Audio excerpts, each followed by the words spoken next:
विदेश में बैठकर धनबाद में गोली चलवाने वाले और रंगदारी वसूलने वाले गैंगस्टरों के खिलाफ अब धनबाद पुलिस ने एक्शन प्लान तैयार किया है और साफ तौर पर आईजी सुनील भास्कर ने एक बैठक कर दिया कि अब किसी भी कीमत पर धनबाद में गोली चलाने वालों पर कड़ी कार्रवाई होगी, उन्हें बख्शा नहीं जाएगा। क्योंकि देखा जा रहा था हाल के दिनों में कि लगातार संगठित गिरोह के तमाम गैंगस्टर जो विदेश में हैं या फिर झारखंड के अलग अलग इलाकों में हैं या जेल में बंद हैं, वहां से तमाम वारदातों को अंजाम देते हैं। हाल के दिनों की अगर बात करें तो प्रिंस खान से लेकर राहुल सिंह, राहुल दुबे और सुजीत सिन्हा समेत कई ऐसे गैंगस्टर हैं जिनके निशाने पर कारोबारी, ठेकेदार और अन्य कारोबार से जुड़े तमाम लोग थे। पुलिस के लिए जब यह सिरदर्द बनना शुरू हुए तो आखिर में एक प्लान तैयार हुआ कि कैसे इन पर लगाम लगाया जाए, जेल से छूटने वाले अपराधियों पर भी कैसे नजर रखी जाए। तो यह तमाम जानकारी और तमाम बातें खुद आईजी सुनील भास्कर बता रहे हैं और कह रहे हैं कि अब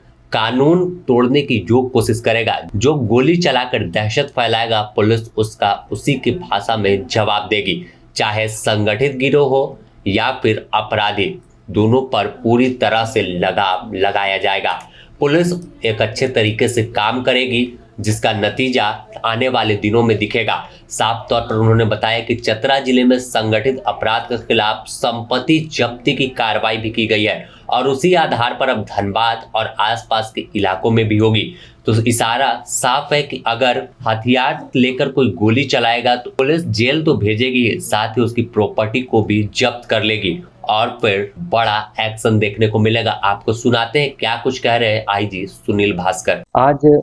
जोनल लेवल ये क्राइम मीटिंग थी जिसमें कि सातों जिलों के पुलिस अधीक्षक और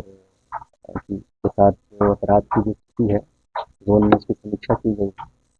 तो इसमें एक बहुत ही अच्छा एक ट्रेंड निकल के आया है कि जो हमारे यहाँ जो केसेस रिपोर्ट हो रहे हैं उसकी तुलना में काफ़ी अधिक मात्रा में केसेस का डिस्पोजल हो रहा है और सारे पुलिस अधीक्षक जो पुलिस है वो लगातार वर्क कर रहे हैं कि जो अपराध की जो केसेस हो रहे हैं उसमें हम लोग अच्छा कार्य करें, उसकी डिटेक्शन हो और उसमें क्वालिटी अरेस्टिंग हो। साथ ही ये आपने देखा होगा चतरा जिला में अभी जो है एनडीपीएस केस के मामले में हम लोगों ने क्रिमिनल का प्रॉपर्टी सीजर करवाया। तो इसी आलोक में हम लोग वर्क कर रहे हैं कि जो भी हमारे यहाँ जो ऑर्गेनाइज क्रिमिनल गैंग मेंबर्स हैं उनकी हम लोग संपत्ति जब्ती पे अब हम लोग वर्क कर रहे हैं। इसमें इंडिविजुअल डिस्ट्रिक्ट में उनको टास्किंग किया गया है और आप देखिएगा निकट भविष्य में इस डायरेक्शन में जो है जो जोन की जो पुलिस है वो कार्य करेगी और जो हम लोगों के जो क्रिमिनल्स जो जेल से बाहर बेल पे निकले हुए हैं उसकी लिस्टिंग हम लोगों ने पूरे डिस्ट्रिक्ट में करवाया है और इस पर हम लोग सीसी के तहत कार्रवाई करेंगे और आप देखिएगा कि उनकी भी हम लोग निगरानी रखते हैं, सर्विलांस और डोजियर प्रोग्राम खोलेंगे। कन्विक्टेड क्रिमिनल्स उनका डोजियर चला जाएगा और जो ऑन बेल है उनका हम लोग सर्विलांस की फीडिंग रखेंगे ताकि वो जेल से बाहर आके किसी प्रकार का अपराध ना कर पाए। सर जो संगठित गिरोह बाहर की तरह से व्यवसायियों में डर का माहौल है, अलग अलग इलाकों से बात करें तो उन लोगों में डर का माहौल खत्म हो, इसे लेकर क्या कुछ प्लान किया जाए। इसीलिए मैंने कहा कि जो संगठित अपराध जो गैंग्स हैं उसकी हम लोगों ने लिस्टिंग की है, जिलेवार हम लोग उसकी लिस्टिंग कर रहे हैं और जो लोग जेल से बाहर हैं उस पर हम लोग सीसी के तहत कार्रवाई करेंगे। अगर अपराध कभी बाहर है, देश से बाहर भी है, तो वो लोकल को ही यूज़ करेगा या फिर यहाँ के लोगों को यूज़ करेगा, तो उस पर हम लोग निगरानी बना के रखें हैं ताकि वो किसी प्रकार की वारदात ना कर पाए। और आप देखिएगा कि विगत कुछ 6 महीनों में बहुत ही शांतिपूर्वक वातावरण है। आप देखिएगा कि किसी प्रकार का कोई मेजर अपराध नहीं हुआ है और जो एक दो हुए भी हैं उसको हम लोगों ने डिटेक्ट किया। सर कुछ इंफ्रास्ट्रक्चर को डेवलप करने को लेकर भी पहल इसके तहत हम लोग हेडक्वार्टर से जो भी डिस्ट्रिक्ट पुलिस की जो इंफ्रास्ट्रक्चर की कमी वो एक हम लोग लिस्ट कंपाइल करेंगे और उसको हम लोग पुलिस हेडक्वार्टर भेजेंगे। सर ये जो साइबर में देखिए सारे डिस्ट्रिक्ट में आपके टेक्निकल सेल्स और साइबर सेल्स ऑलरेडी कार्यरत हैं, साइबर थाने भी हैं और प्रतिदिन के माध्यम से हम लोग जो इस तरह के कॉल्स जो फ्रॉड कॉल्स आ रहे हैं जो यहाँ से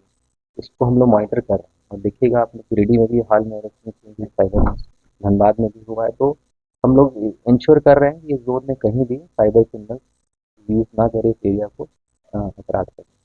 तो जो लोग बाहर हैं, देश के बाहर और उसका प्रत्यार्पण के लिए कुछ प्रयास हो रहा है? उस पर भी वर्क हो रहा है, ऑलरेडी यहाँ से प्रस्ताव जा चुका है और आप देखिएगा जल्दी उस पर हम लोग जो एजेंसीज हैं, जो कंसर्न एजेंसीज हैं, उससे हम लोग टच में हैं और उस डायरेक्शन में आप देखिएगा सकारात्मक पहल होगा। और राज्य स्तर पे ऑलरेडी हम लोग प्रत्यार्पण करके ला चुके हैं और इस यहाँ के जो अपराध हैं उनको भी हम लोग जल्दी लाएंगे। तो एक बड़ी कार्रवाई आने वाले दिनों में झारखंड के धनबाद और पूरे कोयलांचल में दिखेगी, क्योंकि देखा जा रहा था कि गैंगस्टर बड़े आतंक मचा रहे थे, खुद विदेश में बैठे हैं लेकिन उनके स्लीपर सेल जो है वो एक्टिव है और वारदातों को अंजाम देते हैं। लेकिन अब इनके खिलाफ भी प्लान तैयार हो गया है, जो गैंगस्टरों की मदद करेगा उसकी भी कुर्की जब्ती और प्रॉपर्टी जब्त करने की कार्रवाई तेज की जाएगी। तो साफ तौर पर गैंगस्टर पर लगाम कितना लगेगा यह तो आने वाला वक्त बताएगा। लेकिन फिलहाल इस बयान के बाद से ही